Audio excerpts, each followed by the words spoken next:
پہلے جو ہے نا انگریزوں میں اب بھی ہوتا ہے، جب ان کے ہاں شادی ہوتی ہے نا، مجھے کسی نے انگریزوں کی شادی کا کلپ بھیجا، اس میں وہ انگلش میں جو عیسائی لوگ شادی کرتے ہیں نا، اس میں ہم لوگ تو سادہ نکاح پڑھا ہے نا، قبول ہے قبول ہے، جلوے نکل لے یہاں سے، ہم تو اتنا ہی کرتے ہیں نا، ہمارے تو نکاح ریکارڈنگ میں ہے، آپ نے دیکھا ہوگا. ہم تو صرف اتنا کرتے ہیں کہ بھائی لڑکی کے ولی سے اجازت لی کہ آپ اپنی بیٹی کے بارے میں مجھے اجازت دیں کہ اتنے مہر میں اس مستنڈے سے اس دولہا سے میں آپ کا نکاح پڑھا دوں، بس اتنا. تو وہ کہتے اجازت ہے. تو میں کہتا ہوں میں نے فلانی بنت فلاں کا نکاح اتنے مہر میں آپ سے پڑھایا، آپ نے قبول کیا؟ وہ کہتے ہیں قبول کیا، ختم قصہ. ایسا ہی ہوتا ہے نا. زیادہ ڈیٹیل میں اس لیے نہیں جاتے کہ بھائی بہت ہم کئی نکاح ایک دن میں پڑھا رہے ہوتے ہیں، ہول سیل کی ہمارے شادیاں بھی بہت ہوتی ہیں نا، ایک دن میں 8 نکاح بھی ہوئے ہیں ہمارے یہاں. تو انگریزوں کے ہاں کبھی کبھار کوئی کیس آتا ہے ان کے چرچ میں، کبھی کبھار کے، تو وہ بہت ڈیٹیل سے نکاح پڑھاتے ہیں، لیکن اس میں کچھ ورڈنگ بڑی اچھی ہوتی ہے. تو وہ مجھے کسی نے کلپ بھیجا کہ پادری صاحب نکاح پڑھا رہے ہیں، تو پادری نکاح میں کیا الفاظ دہرا رہا ہوتا ہے، مرد اور عورت سے ایگریمنٹ لے رہا ہوتا ہے کہ ہم خوشی میں غمی میں پیسہ ہو یا نہ ہو، وہ پوری ورڈنگ تو مجھے یاد نہیں ہے نا. تو اس کا مفہوم یہی تھا کہ ہر موقع پر ہم ایک دوسرے کا ساتھ دیں گے. میں نے کہا یار ورڈنگ بڑی خاندانی ہے، تو میں سوچ رہا ہوں کہ نا یہ ورڈنگ ہم اردو میں ترجمہ کرا کے اب ایسے قبولوایا کریں. صحیح ہے نا؟ کیونکہ آج کل نکاح تو بہت ہو رہے ہیں، لیکن طلاقیں بھی ماشاءاللہ ہول سیل کے حساب سے ہو رہی ہیں.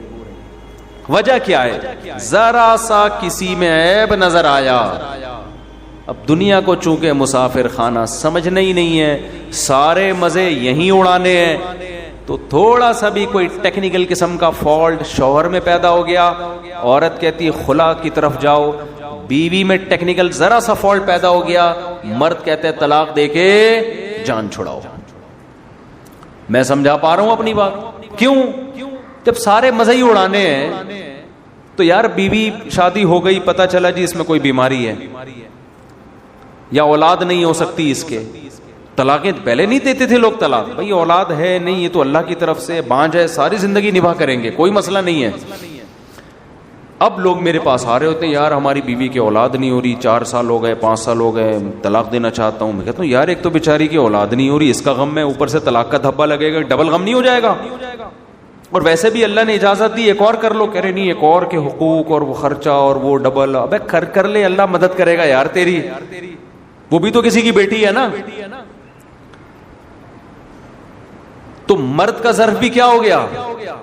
کم. کیوں؟ سارے مزے یہیں اڑانے ہیں، صبر تو ہے ہی نہیں کہ یار کچھ آخرت کے لیے کر لو. اور عورت نے جس دن دیکھا میاں صاحب کی جیب ہلکی ہونا شروع ہو گئی، وہ بھی مارکیٹ سے شارٹ، میرے میاں کماتا ہی نہیں ہے، پیسے ہی نہیں ہے. بھائی جب شادی ہوئی تھی کماتا تھا نا؟ ہاں اس وقت کماتا تھا. اب بیچارے کی تقدیر یار، کاروبار کبھی اوپر ہوتا ہے کبھی نیچے ہوتا ہے. اب عادت انہی چسکوں کی لگ گئی تھی عورت کو، وہی کباب پراٹھوں کی. اب میاں کی جاب گئی تو تھوڑے دن صبر کرے گی، اس کے بعد مارکیٹ سے شارٹ، کھلا. تو مجھے وہ انگریز کا بڑا اچھا، پادری کا نا بڑا اچھا بیان لگا کہ وہ ان سے معاہدہ کروا رہے میاں بیوی سے کہ خوشی میں غم میں پیسے ہوں یا نہ ہوں ایک دوسرے کا ساتھ دینا ہے. میں نے کہا چلو کچھ تو خاندانی بات کی نا. اصل میں ہم جو عربی میں کہہ رہے ہوتے ہیں نا، نکاح پڑھا رہے ہوتے ہیں، اس میں ساری چیزیں آ رہی ہوتی ہیں، لیکن وہ عربی میں ہے نا، خطبے میں جو خطبہ ہم پڑھتے ہیں نا، اس میں یہ سب کچھ آ رہا ہوتا ہے. یا ایھا الذین آمنوا اتقوا اللہ وقولوا قولا سدیدا، یہ خطبہ پڑھا جاتا ہے. اے ایمان والو، قرآن کی آیت ہے، اللہ سے ڈرو، صحیح بات کیا کرو.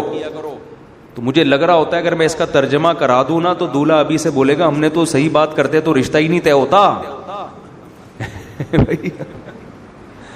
اگر ہم صحیح بات کر دیتے، سب بتا دیتے تو ہاتھ پاؤں کٹوا دیتے. نہ صحیح بات اس نے کی ہوتی ہے، نہ لڑکی والوں نے صحیح بات، دونوں ٹوپیاں کرا رہے ہوتے ہیں. لڑکی والے اگر بتا رہے ہیں نا ہماری بچی کی عمر 25 سال ہے تو سمجھ لو 50 کے قریب قریب ہوگی, 50 کے قریب قریب. اور لڑکا اگر بتا رہا ہے کہ میں بہت اچھا کھاتا پیتا ہوں, میری تنخواہ اتنی ہے, میری تنخواہ 2 لاکھ ہے, تو سمجھ لو 5-10 ہزار کما رہا ہے. یہ جھوٹ بول رہے ہوتے ہیں, بہت, دونوں جھوٹ بول رہے ہوتے ہیں. لڑکی والوں کے تو جھوٹ, میں تو لڑکے سے کہتا ہوں اگر یہ جھوٹ بولتے بھی ہیں بولنے دو یار, آج کل عمریں سبھی چھپا رہے ہیں. وہ نہیں بیچاروں کو, ان کا قصور تھوڑی ہے, بس تمہیں لڑکی پسند آ رہی ہے, بھاڑ میں جائے, تم نے عمر کا کرنا کیا ہے یار, کیا خیال ہے؟ اگر وہ 20 کی ہوتی پسند نہ آ رہی ہوتی تو کیا فائدہ, تو 50 کی پسند آ رہی کوئی بات نہیں, بھلے انہوں نے 20 کا بولا 25 کا بولا. تو اتقوا اللہ وقولوا قولا سدیدا, قرآن کیا کہہ رہا ہے, اللہ سے ڈرو اور درست بات کیا کرو. اسی طرح جب خطبے میں آیت پڑھی جاتی ہے تو پہلی آیت کیا پڑھی جاتی ہے, یا ایھا الذین آمنوا اتقوا اللہ, یا ایھا الناس اتقوا ربکم, اے لوگو اللہ سے ڈرو, واتقوا اللہ الذی تساءلون بہ والارحام, ان رشتوں سے ڈرو جن کا تم واسطہ دیتے ہو. کیا مطلب؟ یہ رشتے اتنی اہم چیز ہیں کہ اسی کے واسطے دے کے ایک دوسرے سے کام کرائے جاتے ہیں.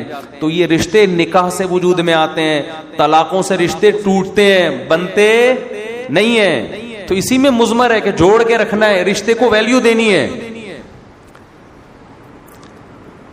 تو یہ ساری کی ساری چیزیں کھوپڑی میں اس وقت سمجھ میں آتی ہیں جب انسان دنیا کو مسافر خانہ سمجھنا شروع کر دے. پھر اگر بیوی میں کوئی عیب ہوگا برداشت کرے گا, یار کوئی بات نہیں, آخرت میں ذخیرہ تو ہے نا, جتنا برداشت کروں گا آخرت میں ثواب ملے گا. مرد میں اگر کوئی عیب ہے, عورت کہتی ہے کوئی بات نہیں بھائی, اللہ کو نباہ کرنے والی عورت پسند ہے, طلاقیں لینے والی عورت اللہ کو پسند نہیں ہے, نباہ کرو. کچھ زیادہ مجبوری ہو تو ایک الگ بات ہے.